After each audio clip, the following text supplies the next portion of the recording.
China's third revolution has challenged America's long-term perception of China's rise.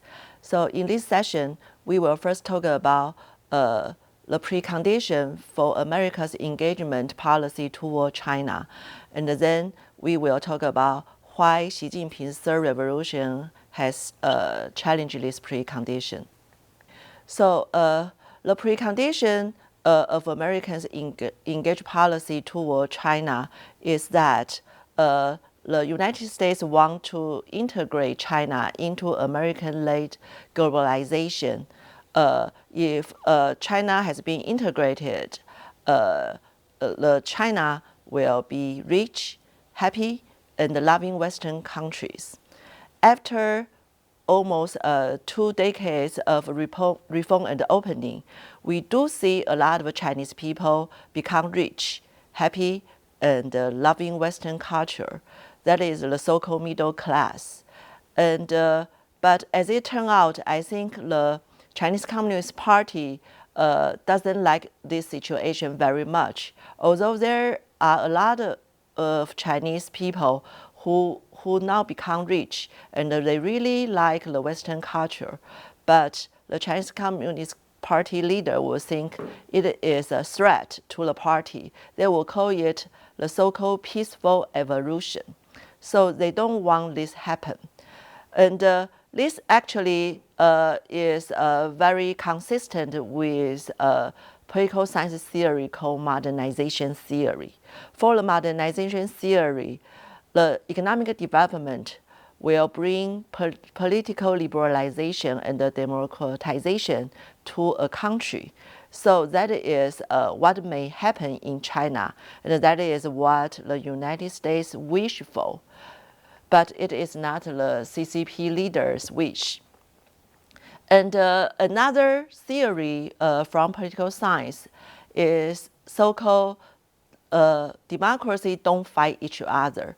Or we can say it is a theory of convergence of values. That is, in the international relations theory, they will say if all the countries in the world they are democracies and they all share the liberal values, they won't fight each other. So the world peace can reach. But for dictators like China and many other authoritarian countries, they don't want this happen. So when the CCP, the party leaders start to resist this kind of change, the rise of China will become a challenge, not only to the United States, but also to American-led liberal international orders. So that's the problem. And Xi Jinping's third revolution actually is to change this kind of a precondition. The rise of China did not make China more liberal and converge to liberal international order.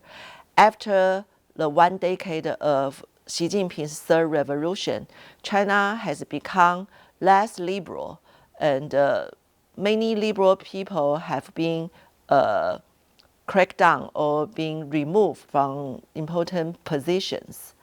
And now the Chinese leaders, they start to talk about the so-called 7 no's. The 7 no's are the concept from the Western influences, the universal values, civil societies, press freedom, and so on and so forth.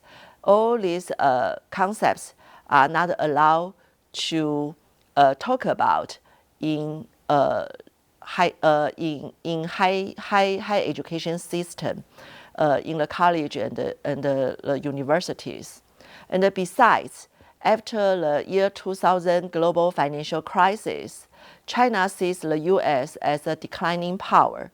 So for some Chinese leaders, like Xi Jinping, they think it is about the time for China to rise to the status of the Middle Kingdom China used to enjoy 200 years ago.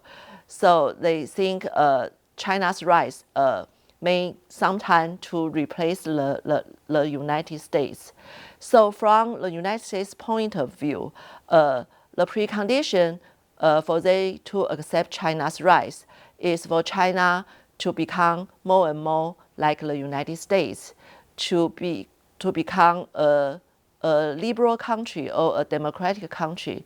But as it turns out, China has become even more authoritarian, and China wants to replace the United States. So it is a situation the United States will not accept. But during the Obama administration, they didn't come up with a new strategy to deal with this new situation. The Obama administration, the U.S. has experienced a long soul-searching process. During the time, we have seen a lot of debates in U.S. China policy communities. They would argue whether they have get China wrong, should the U.S. China policy change, in which direction they have to change. So after the Obama administration end, or before Donald Trump came to power, I think in the policy community, they think the engagement policy should be over. But what's next? There is no consensus during the time.